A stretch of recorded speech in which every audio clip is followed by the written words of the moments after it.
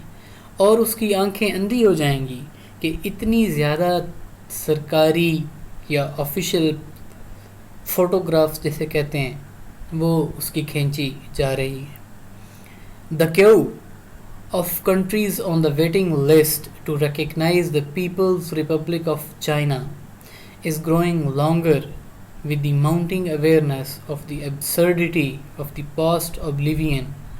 or a political guilt complex for having kept China out of the UN for a long time۔ اب اچانک سے رویہ تبدیل ہو گیا ہے، اور اب حالت یہ ہے کہ جو مغربی ممالک ہیں ان کو ایک سیاسی احساس اور اپنے جرم کا احساس ہو رہا ہے، جو کہ انہوں نے چین کو اقوام متحدہ سے باہر رکھ کر کیا ہے، اور اب چین کو شناخت کرنے والے جو مغربی ممالک ہیں ان کی فہرست آہستہ آہستہ لمبی ہوتی چلی جا رہی ہے۔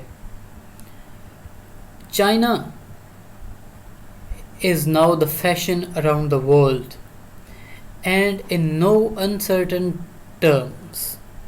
کہ آج کل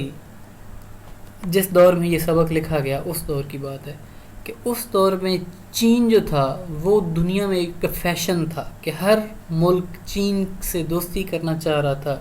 اور ہر ملک چین سے اپنے روابط بڑھانا چاہ رہا تھا۔ Every where politicians of the most conservative and bourgeois kind are attempting to rebuild for themselves a compromised career by singing the praises of Mao Zedong۔ دنیا میں ہر جگہ قدامت پرست اور متوسط یعنی کہ درمیانے، بورژوا کا مطلب اوپر لکھا ہوا ہے بلو انک میں مڈل کلاس، آپ دیکھ سکتے ہیں کہ جو درمیانے طبقے کے سیاستدان ہیں وہ کوشش کر رہے ہیں کہ وہ ماؤ سے تنگ کی تعریف کر کے ایک مصالحت انگیز رویہ اختیار کریں، اور اس طرح وہ اپنے ایک نئے مستقبل کا آغاز کریں۔ An exemplary social experiment، اس کا مطلب ہے ایک مثالی معاشرتی تجربہ، کہ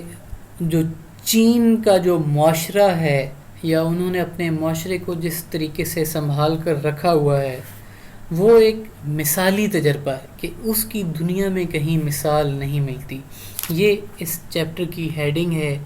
سرخی ہے، اور ان آگے جو 2 پیراگرافس ہیں ان کے اندر اس کی تفصیل بیان کی گئی ہے کہ کیسے جو چین کا معاشرتی طریقہ کار ہے لوگوں کو رکھنے کا، لوگوں کو سنبھالنے کا، وہ ایک مثالی طریقہ کار ہے۔ When confronting the enigma of the Chinese planet، کہ جب مغربی لوگوں کا چین کے اس معمے سے سامنا ہوتا ہے. Too many Westerns have forgotten the Asiatic background and painful colonial history. تو مغربی لوگ یہ بات بھول جاتے ہیں کہ چین کا تعلق ایشیا کے اس کا ایک ایشیائی پس منظر ہے، اور اس کے علاوہ چین ایک کالونی یعنی کہ نو آبادی رہا ہے مغربی ممالک کی. But when the communists came into power in 1949, the vast majority of the country carried on as it had been doing for past 2000 years. کہ جب 1949 کے اندر کمیونسٹ پارٹی چین کے اندر اس نے حکومت سنبھالی، تو چین کی جو اکثریت عوام تھی وہ اپنی زندگی گزارنے کا طریقہ کار ان کا وہی تھا جو کہ 2000 سال پہلے تھا. In an early iron age economy. کہ اگر ہم اندازہ لگانا چاہیں تو ان کی معیشت جو لوہے کا جدید یعنی کہ جو لوہے کی ایج تھی، آئرن ایج جسے ہم کہتے ہیں، جو اس کا آغاز تھا، اس دور میں لوگ رہ رہے تھے. And on countless occasions during our visits to the agricultural communes, we were proudly told, here we didn't even have the life of the oxen and the horses. کہ جب کبھی ہمیں یعنی کہ مغربی لوگوں کو زرعی کمیونز کے اندر لے کر جایا گیا وزٹ کے لیے، دکھانے کے لیے، تو وہ لوگ بڑے فخر سے بتاتے تھے کہ یہاں پر ہماری زندگی گھوڑوں اور بیلوں سے بھی بدتر ہوا کرتی تھی. Compared to China in 1949, Russia in 1917 did not have the grim inheritance of a century of a shattering multi-colonial experience. کہ اگر ہم چین کا موازنہ 1949 کے چین کا موازنہ 1917 کے روس سے کریں، کیونکہ روس بھی ایک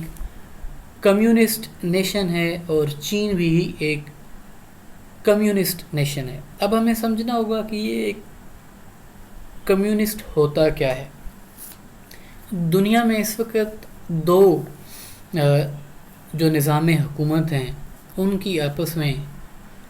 ٹسل اگر ہم کہیں تو چل رہی ہے. ایک ہے ڈیموکریسی، جیسے ہمارے ملک میں ڈیموکریسی کیا ہوتی ہے کہ لوگ اپنے نمائندوں کا انتخاب کرتے ہیں اور وہ نمائندے ان کے اوپر حکمرانی کرتے ہیں، اور اس کے علاوہ جو لوگ ہیں ان کے پاس یہ اختیار ہوتا ہے کہ وہ محنت کر کے پیسہ کمائیں اور پیسہ کما کر امیر ہوتے چلے جائیں، اپنے لیے جگہیں خریدیں، اپنے لیے گاڑیاں خریدیں، اپنے لیے پراپرٹی خریدیں، جو خریدنا چاہیں ان کو خریدنے کی آزادی ہوتی. اس کے برعکس کمیونزم کا جو نظام ہے وہ یہ ہے کہ جو ایک فرد ہے اس کی اپنی ذاتی ملکیت نہیں ہوتی، بلکہ جتنی بھی زمین ہے یا جو کچھ بھی ہے وہ ریاست کی پراپرٹی ہے، ریاست کی ملکیت ہے، اور لوگ سارے جو ہیں وہ اس میں کام کریں گے اور لوگوں کی جو ضروریات ہیں ان کو پورا کرنا یہ ریاست کی ذمہ داری ہے. تو اگر ہم 1949 کے چین کا موازنہ کریں 1917 کے روس کے ساتھ تو ہمیں پتہ چلتا ہے کہ روس کو نو آبادیاتی نظام کا سامنا نہیں کرنا پڑا. Russia never suffered China's fate of such a sharp and pervasive Western impact that it was forced together with many other Asiatic civilizations into a kind of national schizophrenia, not just in the terms of split economy, but above all in the terms of a split culture and split personality. روس کو کبھی بھی چین کی طرح اور دیگر ایشیائی تہذیبوں کی طرح مغرب کے اثرات کا سامنا نہیں کرنا پڑا، اور یہ جو اثرات تھے ان کے تحت مغربی لوگوں نے اپنی قوم پرستی میں مبتلا ہو کر ایشیائی جو ممالک تھے ان کی معیشتوں کو تباہ کیا، ان کی ثقافت کو تباہ کیا، اور جو انفرادی سطح پر بھی اس کا انتشار اور ابتری کا اثر جو ہے وہ شخصیتوں پر ہوا۔ کہ فار ایگزامپل اگر ہم اس کو سمجھنا چاہیں تو جو گورے لوگ تھے، اگر ہم اپنی مثال لیں تو ہم آج بھی یہ سمجھتے ہیں کہ گورے ہم سے زیادہ ذہین ہیں۔ یہ جو مغربی ممالک ہیں ان کی حکمرانی کا اثر ہے کہ ہم اپنے آپ کو کمتر سمجھتے ہیں، ابتر سمجھتے ہیں، اور ان کو ہم سمجھتے ہیں کہ وہ بہت اعلیٰ اور بہت ذہین ہیں، حالانکہ اللہ تعالیٰ نے سب انسانوں کو برابر پیدا کیا ہے، ایسی کوئی بات نہیں۔ لیکن وہ ایک ہمارے ذہن میں ایک بات بیٹھ گئی ہے، ہماری جو شخصیت ہے وہ ایک ٹوٹ پھوٹ کا شکار ہے کہ مطلب گوری چمڑی، گورا رنگ جو ہے وہ اچھا ہونے کا ایک ہم نے معیار سمجھ لیا، اور ہم اپنے آپ کو سمجھتے ہیں کہ ہم اچھے نہیں ہیں بلکہ ہم برے ہیں۔ In China, the individual has been rescued from the aftermath of this unfortunate heritage by the newfound companionship, common purpose and discipline of mass organization. چین نے اپنے لوگوں کو مغرب کے یہ جو منحوس قسم کے اثرات تھے ان سے اپنے آپ کو اور اپنے لوگوں کو بچا لیا ہے۔ انہوں نے کیسے بچایا ہے؟ کیونکہ انہوں نے اپنے لوگوں کے اندر ایک نئے تعلقات پیدا کیے، سب کو ایک مقصد دیا، مشترکہ مقصد، اور لوگوں کے اندر نظم و ضبط پیدا کیا، ان کو آرگنائز کیا۔ Just as the Vietnamese have withstood American technology, so the ascetic militant Chinese have gone straight to the roots of the problems that have plagued Asian countries for thousands of years. The lack of food and low levels of nutrition, gross inequalities of income and consumption, unemployment, and a sense of social uselessness, and the blind expansion of the cities. بالکل ایسے ہی کہ جیسے ویتنامی لوگوں نے امریکی technology کا صحیح ڈٹ کر مقابلہ کیا، بالکل ویسے ہی گوشہ نشین چینی جنگجو جو ہیں وہ اپنے مسئلے کی جڑ تک پہنچے ہیں کہ اصل مسئلہ کیا ہے، اصل وہ مسئلہ کیا ہے جس نے ہمیں اور باقی جو ایشیائی ممالک ہیں ان کو ہزاروں سال سے جن کا ہمیں سامنا ہے۔ اور وہ مسائل کیا ہیں؟ نمبر 1 پہ دا لیک آف فوڈ، کہ خوراک کی کمی ہے، and the low level of nutrition, اور اس سے کیا ہے کہ غذائیت کی لوگوں کے اندر کمی ہے، اور اس کے علاوہ ان ایکویلٹیز کے ناہمواریاں ہیں معاشرے کے اندر، انکم کی کہ بعض لوگ بہت زیادہ کماتے ہیں اور بعض لوگ بہت ہی کم کماتے ہیں، اینڈ کنزمپشن، اور کیا ہے کہ وہ جو انکم ہے اس کو استعمال کرنے میں بھی ان ایکویلٹیز ناہمواری ہے کہ بعض لوگ بے دریغ استعمال کرتے ہیں اور بعض لوگ بالکل اس کو استعمال نہیں کرتے، کنجوس بن جاتے ہیں۔ ان امپلائمنٹ ایک اور مسئلہ جس کا سارے ایشیائی ممالک کو سامنا ہے وہ ہے ان امپلائمنٹ۔ ان امپلائمنٹ کا مطلب بے روزگاری، and a sense of social uselessness. اور کیا ہے کہ سماجی طور پر ہم اپنے آپ کو ناکارہ بیکار سمجھتے ہیں. And the blind expansion of the cities. اور کیا ہے شہروں کا بے ہنگم پھیلاؤ کہ شہر ہمارے پھیلتے جا رہے ہیں, دیہاتوں سے آبادی موو ہو کر شہروں میں آ رہی ہے اور شہروں کو روکنے والا کوئی. ٹھیک ہے بیٹا, یہ اس لیسن کا لیکچر نمبر 1 تھا. باقی لیسن ہم انشاءاللہ باقی لیکچرز کی سیریز میں ڈسکس کریں گے. خدا حافظ.